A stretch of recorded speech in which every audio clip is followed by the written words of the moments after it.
Come correct 110%. There are so many people that want your space, that want to be where you are or what you want to have. So you have a very competitive landscape in front of you.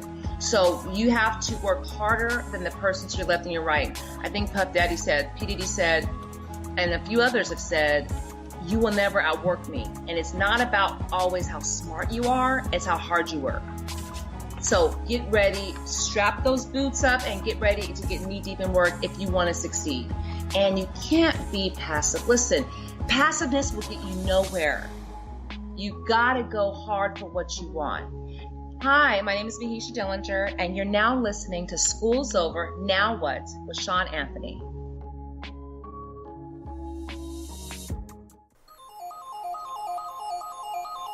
So the question is this: how do thought leaders, school dropouts, former and current students find out what's next after they do or don't cross that stage? If you want to know the secrets to starting the career or business of your dreams, getting paid whatever you desire, and discovering what you do the best with the least amount of effort, then this is the right podcast for you. I'm Shawn Anthony, and this is School's Over, Now What? The podcast. Welcome to School's Over, Now What? The podcast, and I am your host, Shawn Anthony. If this is your first time clicking the show, we want to appreciate you for taking a moment and clicking that button. But let me tell you about our fee. There's no fee. The only thing that we ask is that you listen to the podcast and leave a 5-star rating and a review. Yes, people, by leaving a review, this podcast is able to reach more people, and we will continue to grow our audience in our tribe. That's all you have to do. And we will continue to bring you some of the most amazing guests and unfold some of the best stories you've ever heard of. With that being said, let's kick this thing off with our review of the week. Christina writes, her title is Blown Away. Jam-packed content in every episode of impact that will force you to level up. Shawn, thank you for this community and message that regardless of your choice with school, there is so much impact left to be done. Christina, I appreciate you and welcome to that community. You know, this podcast has had the ability to help former and current students discover their gift. But I think what is the most crazy thing about launching this podcast is the amount of love that it constantly receives. So guys, if you feel the same way, what I need for you to do right now is screenshot your phone while you're listening to the podcast and just repost it and tag me at Shawn R. Anthony _ and also tag our guest for today at Mahisha Dellinger. Guys, this is going to be a crazy episode. Let me break down just how big of a boss she is. Mahisha Dellinger is an entrepreneur, author, and TV host. She's a CEO and founder of Curls. So a lot of you heard of Curls. It's a natural hair care brand founded in 2002. She's also the author of Against All Odds, From the Projects to the Penthouse. Dellinger hosts Mind Your Business with Mahisha on OWN TV, and that just recently debuted in August of 2018. And guys, what I like so much about her show is that she helps so many women discover the many different ups and downs and how to run their business, and also catapults their career by introducing them to people that can take their entire portfolio to the next level. And currently right now, if you're listening, and I encourage every single of my female listeners listening at this very moment, Mahisha is having a Black Girls Making Millions Academy. And she's giving away scholarships, ladies and gentlemen. She's giving away scholarships. So there's 9 winners that will be selected from online submission. We'll have that link in the show notes. And that submission will close on Saturday. So if you're listening to this right now, that submission will end tomorrow at 10 p.m. And winners will be announced on Sunday, October the 14th. So there's also one winner that will be selected from the U.S. Curls Tour Pitch submissions. So if you've been watching the Black Girls Making Millions Academy, if you've been watching anything dealing with this, you've seen so many women pitch why they should be the scholarship winners for this. So not only does Mahisha does it big on TV, but she's also diving into America and helping people right now at this very moment. So don't miss your chance on that, for that just great opportunity. Just without a doubt. So let's dive really into this one, guys. This episode is going to be special. It's going to be one you want to play constantly over again. We talk all things about how to pitch your product in front of companies. We talk about the ups and downs of being an entrepreneur, how the up and downs of also being a woman in this business. And sometimes there are going to be people that are going to be in your life that are not going to be for you. And when you come across those people in your life that are not going to be for you, you are going to have to make a decision. Ladies and gentlemen, I hope you're ready. With that being said, episode 20 with Mahisha Dellinger.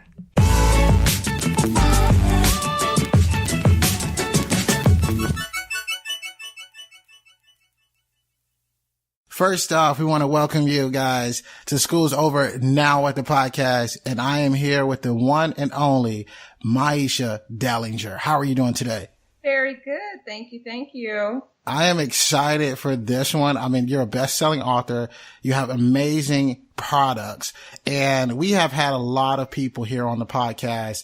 And my wife was saying, Shawn, you have to find her. You have to get her. So I'm excited. Thank you for having me.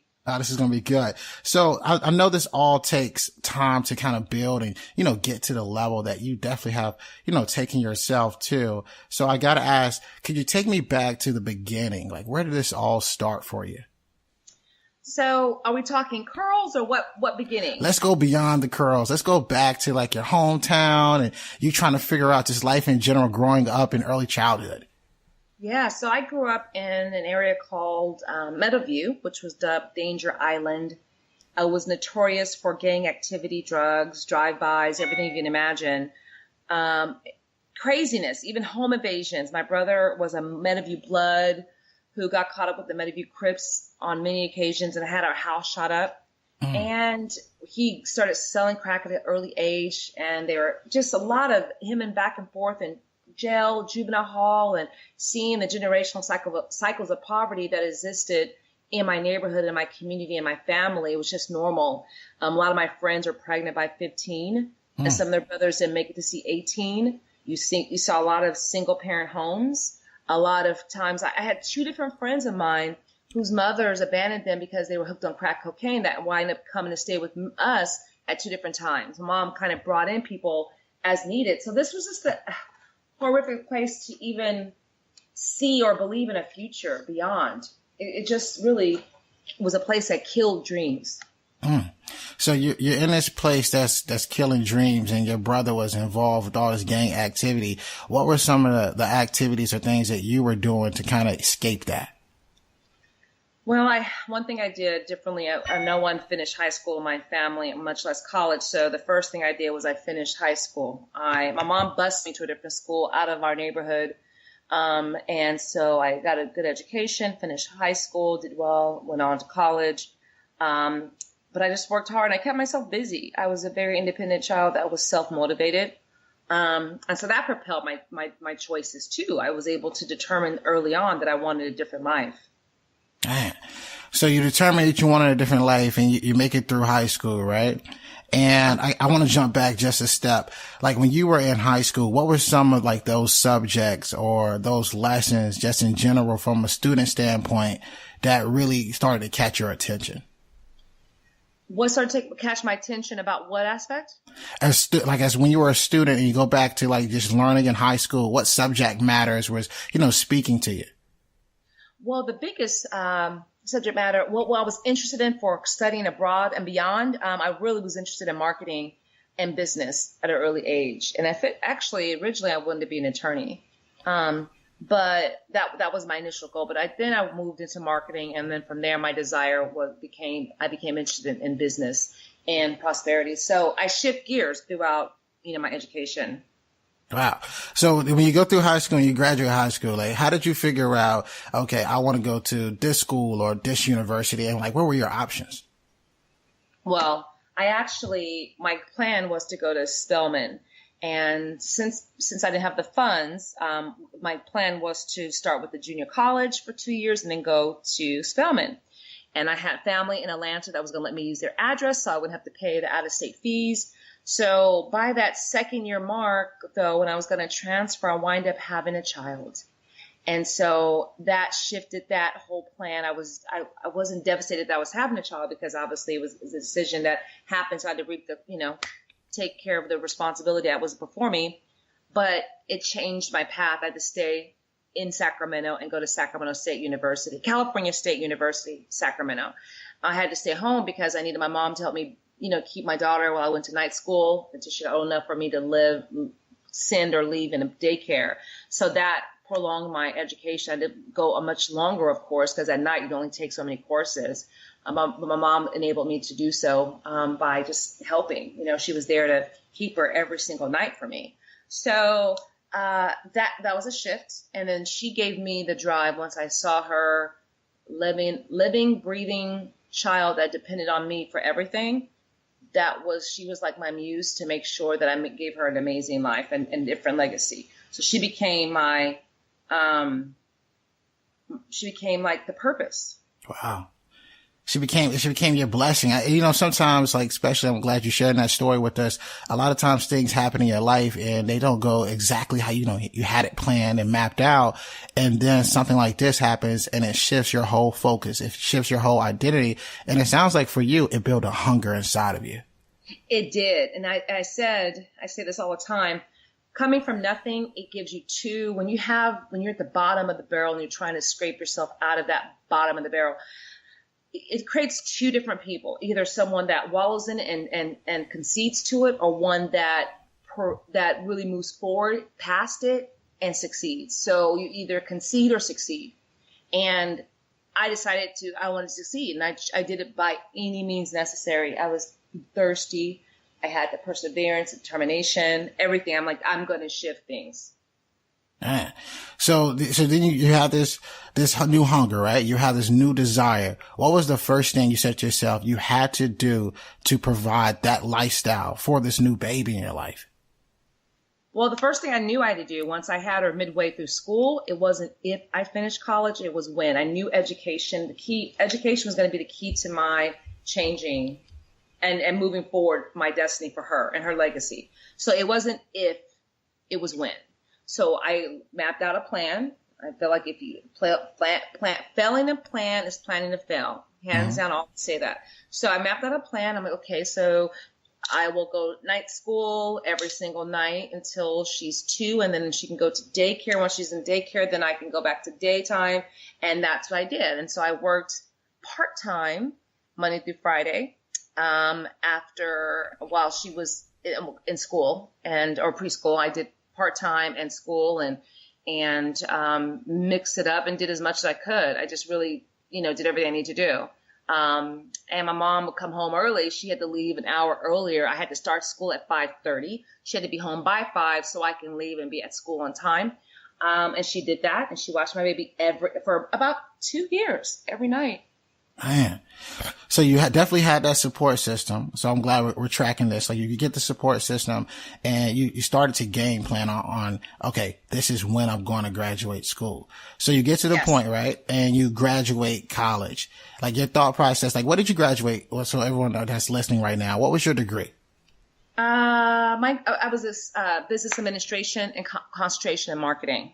Wow. So you get this degree, right? And a lot of people sometimes they get to that point where they're kind of like stuck. And it seems like when you look at your story and how you're able to, launch your own business, what did you say to yourself once you walked across that stage and how to get to where you're at now? Oh, God.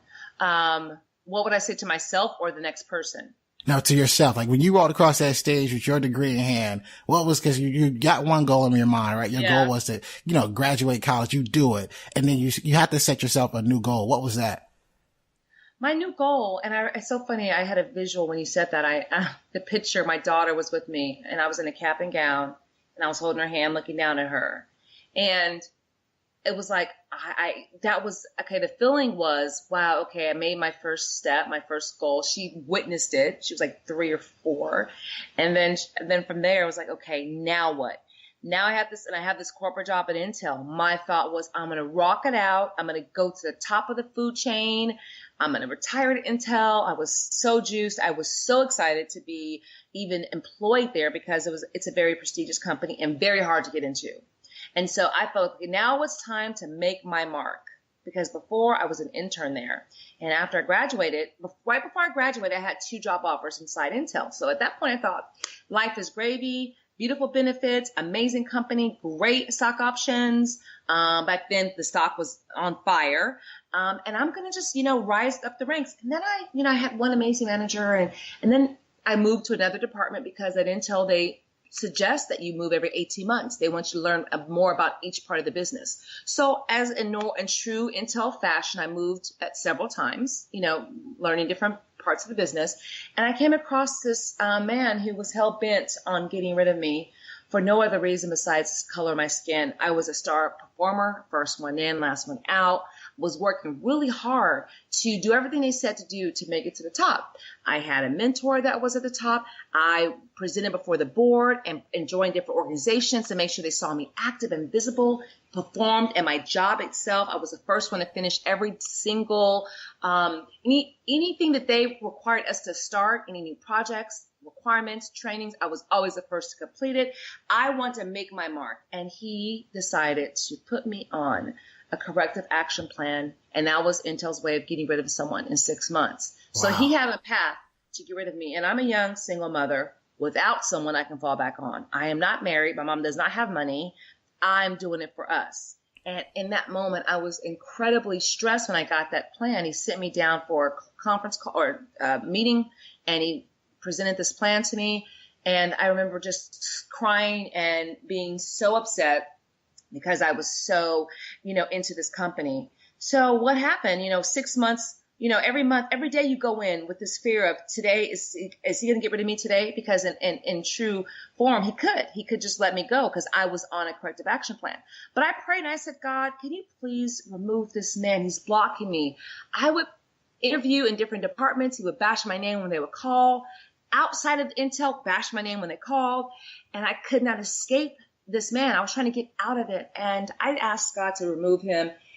And about a few weeks later, about 4 or 5 weeks later, he announced that he was going to take a promotion in Malaysia for Intel. He's going to go away. And that was the happiest day of my life. So then I got a new manager. I hired out. He liked me. And then I interviewed out. I went into a different job at Intel and got my performance review, which were all in that department that I left that they rated me slower than. I got rated faster than my peers. I got a raise, stock options, and everything that I knew I deserved, I received, and they acknowledged it. That was my validation. I knew that I wasn't what he said I was. And I knew that what he was doing was all intentional for the wrong reason. So that was when I decided I was never going to work for someone else in my life. That was the moment that pushed me to entrepreneurship. So I found Mr. Lyle McCarthy, and I sent him a 2-word message in Facebook. And I said, Google me. Oh, man. Hey, guys. So let me take a guess. You're enjoying the show. And if that's right, please make sure that you take a screenshot of you listening to the podcast right now and tag me at Shawn R. Anthony _. I promise you this is going to help in amazing ways. And while you're at it, hit the 5-star rating and subscribe. With that being said, guys, let's get back to the show. That is awesome. I mean, that story, first of all, did he respond back? He read it and then blocked me.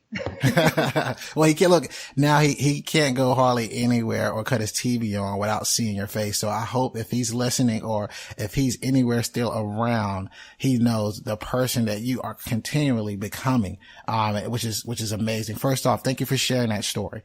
So when you look back, there's a woman listening to this right now that is in that same situation where they are praying for somebody to be removed. What helped you to get through that feeling? Well, okay, prayer was one.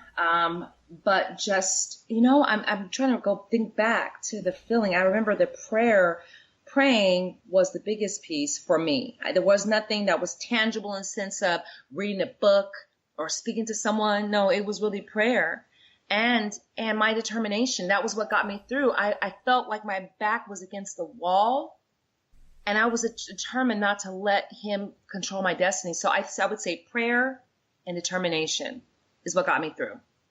Right. I couldn't fail. I had no choice. I had someone to take care of. Do you think that men in the corporate world, do you think men are intimidated by strong Black women? I think so. I think so. Some can be, but not more than white men in corporate America. 100%. 100%. Yeah, I would say, I haven't run into many that were intimidated by me. I think for most that I've met in corporate America, from a Black male perspective, it was more attractive. But I found that for me, white men have been more intimidated and didn't like my aggressive way of being, which is normal for men. But I was labeled aggressive. Wow. So like you go off, right? And you say, I'm not going to work for anybody else again. And so you start your product and you launch your whole thought on entrepreneurship. What was one of the very first hurdles that you had as you began to start this product? Funding, number one. Despite having exceptional personal credit, I could not get a business loan to save my life. Crazy. And I needed money and capital to run the business, but I could not get a business loan. So I had to start a lot smaller than I wanted to and planned to. And that was surprising to me. And so when you don't have a lot, you're really limited. So I had to really become creative with every dollar I had. But I think it wound up being for my benefit because it made me more, I think I was beyond definitely more creative and definitely more disciplined with every single penny that was spent. Wow. So you got to become more creative with the money that's being spent. And for those people that are listening and trying to, they probably already have and followed you or Googling you right now, was the product that you have out right now, and you are known for curls. Like, was that your first product? The product that you see right now on the shelves? No, it wasn't my first. Well, I don't know which ones you're talking about because I have so many, but the original line looked a lot different. So the look of the line was different. Yes, it was totally different. The logo looked different. We revamped that. So no, we did a lot of changes. And the good thing about starting small also is that you're able to fix any change, fix any issues before you get big, before you're visible, before people are paying attention to you. That's another benefit of starting small. I was able to tweak on the go. There's no way to tweak when you're already live and out there. Yeah, because when you're live and already out there, I can only imagine what it would be like to kind of, retract that product. We put out on our Instagram, like, what would be some of the questions that you would ask if you had the chance to interview you? And one of those questions that constantly came up, and this came from one of our listeners, it is, what is the most valuable lesson you've learned since becoming a business owner? Well, one of the things I learned, and this is more personal for me, I don't know how many people can relate, because I'm a very, very, very interesting person in a sense that I don't have a lot of patience for nonsense. I am a type A, so I'm driven to a fault almost because, I'm persistent, and sometimes that's a lot for some people. And I know who I am. I'm ready to go. I need you to go with me. And so what I've had to learn is how to soften my approach with some people because I can be a little much for some. Some people instantly get me and get my vibe, and some people are intimidated by me. And so when I have a magnitude of people I have to work with, like my employees and my reps and stuff, I have to learn to soften my approach. One thing I can say is that coming from the hood created this grit, determination, thick skin, and resilience, but it's also created a level of hardness. So I have to learn to be softer sometimes. Yeah, and I think I'm so glad you mentioned that because there's so many like demographics. Like when you go to school, you meet people from all over the world and we all have different personalities. But a lot of times we get into certain rooms and we don't know how to respond to those personalities. So you kind of got to look around and kind of figure out, okay, how can I, reach an audience a different way? So I 100% agree with you and definitely get what you're saying there. Yes, yes. And that's one thing I had to do. Yes. So when you look at like just like if I'm someone with a new product, right? And I'm thinking about how to launch this product and I want like the Targets of the world or I want to get into these big box retailers. What would be your suggestions on just how to pitch yourself to these companies? Well, you have to be willing to, first of all, know your numbers, what your product margins are, know what you're offering them. And you have to come ready and prepared. A lot of times people come in and they're not ready and prepared for what they need to deliver to the table. They don't have a lot of time, a lot of patience, nor are they interested in waiting for you to get it together. Come strong, bring your A game and offer the value, why they need you in their store. So you have to have a level of, I would say, confidence that's borderline cocky, but you have to support it with numbers and data, a great presentation, succinctly presented. Know your data, know your competition, know your numbers, and make sure that you, one thing I don't like, I'm doing this show, as you know, Mind Your Business with Mahisha Dellinger, and I'm dealing with all these business owners, and I've had a few come into their meetings late or right on time. 15 minutes early is on time. And preparation is important. How you present yourself. If they see that you are late, you've lost your time. You lost their respect. So present yourself well and dress accordingly. I have so many things I can say. I really do. I mean, it depends on each person, but there's so many things that can go wrong in a meeting that people do without even knowing it. What are some of those things? Because I know someone's just like, okay, I got to get this from her. What are some of those things that you've noticed? Well, I would say one thing, we have to know how to, I'm talking to Black people in general. Yeah.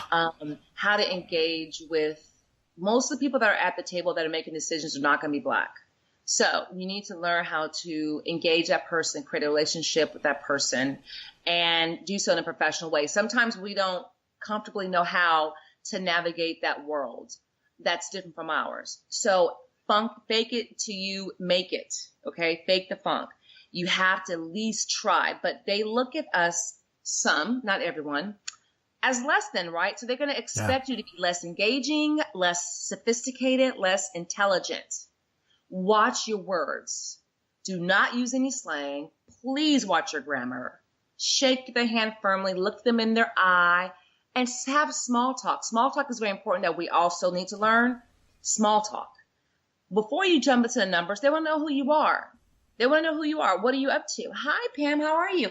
I noticed on your Instagram page that you went to, Florida last weekend. How was it? Oh my gosh. So your husband, Bob, I said hi. You have to learn how to do those little niceties because they want to have a relationship. That's how people engage, and relationships are what bring different business opportunities to life. Right? Yeah. So important. And your professional attire.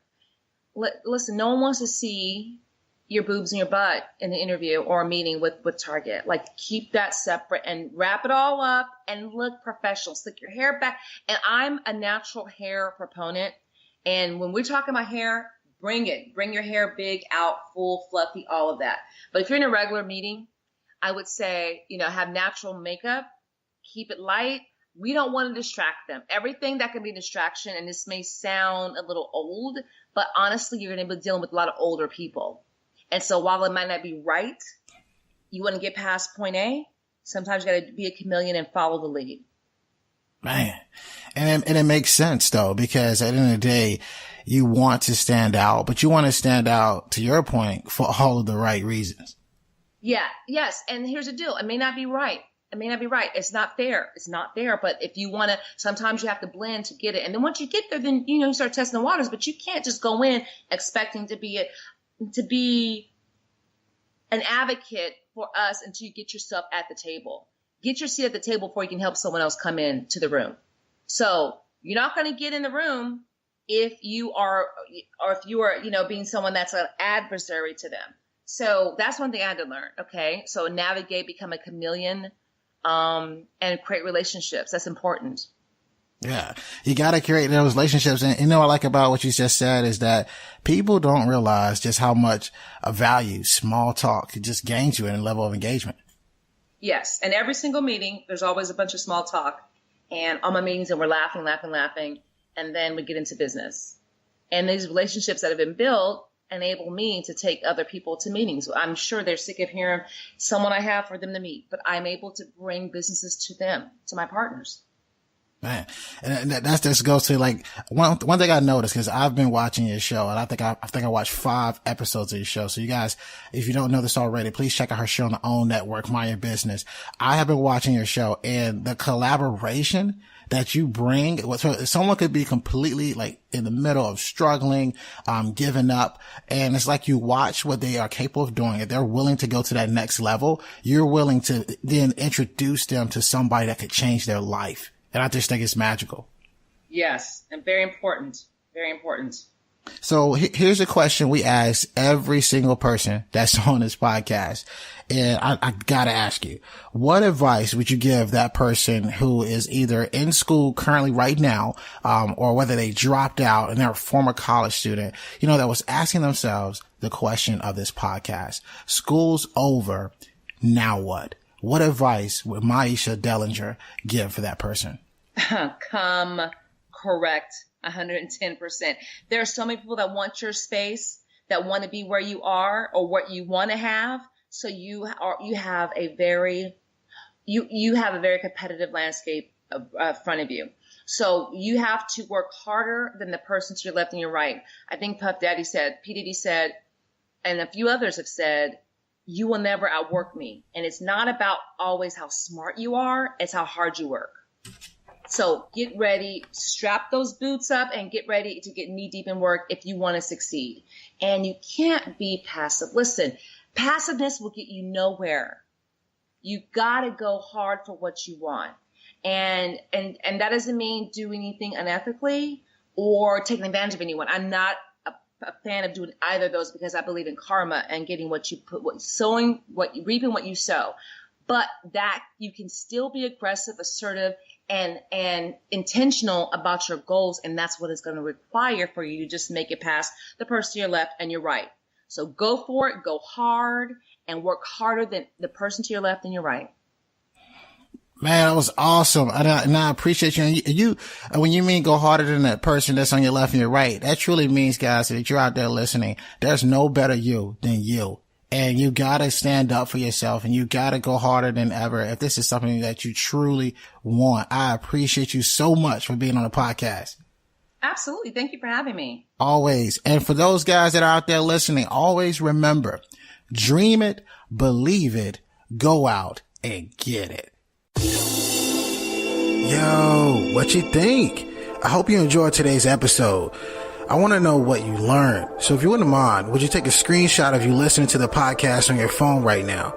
Upload to your Instagram stories, tag me at Shawn R. Anthony _, and then let me know in that Instagram story what is one thing that you learned. I love hearing from you, my listeners, thought leaders, former or current students all around the world. Let me know, and while you're doing this, go inside the podcast app, subscribe, leave a 5-star review and a 5-star rating. Again, this helps us reach more people. And if you want to be a part of this mission, helping us change the world one person at a time, it makes a massive difference by you leaving a review. Thanks so much. I'll see you next week. And remember, dream it, believe it, go out and get it.